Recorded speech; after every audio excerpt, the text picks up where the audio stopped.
How would you like to live in a castle, a treehouse, or even underground? This might not be as unusual as you think.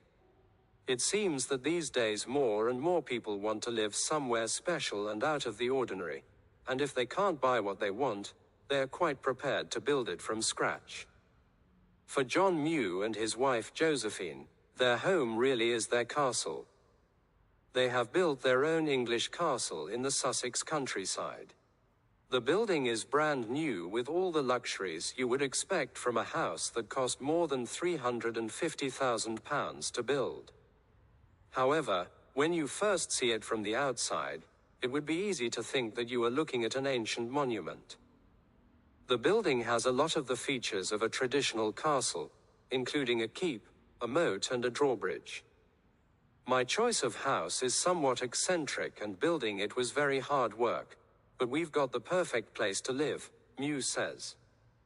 Although some would say that the building is impractical and may be cold in harsh British winters, he certainly has got a unique and spacious home.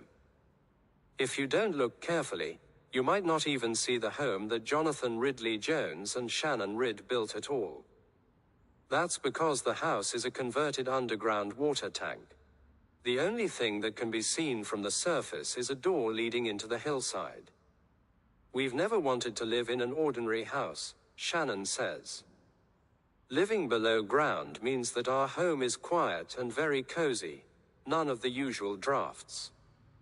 It doesn't damage the local surroundings and has very low fuel bills.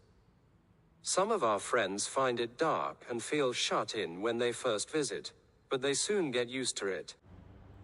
If an underground home doesn't appeal to you, how about living in the treetops?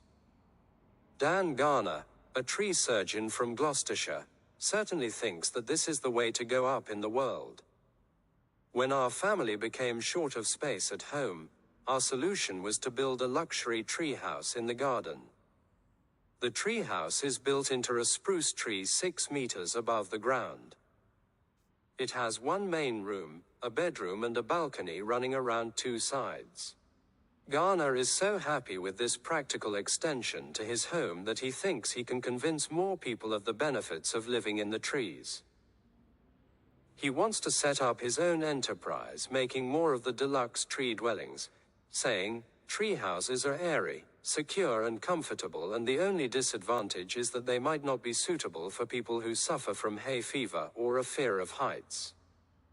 Even people who live in more ordinary settings sometimes can't resist doing something to make them stand out from the crowd."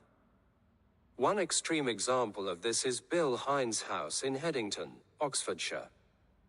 Until one morning in 1986, his house looked much like all the others in his street, when suddenly overnight a 7.5 meters long fiberglass shark appeared to have crashed through the roof. The shark was a sculpture by local artist John Buckley. At first some people complained that it might be dangerous, or that it spoiled the look of the neighborhood, but engineers checked that the sculpture was safe, and the Headington shark has become a well-known and popular landmark. It seems that no matter where you live, you can always do something to make sure your house says something about who you are.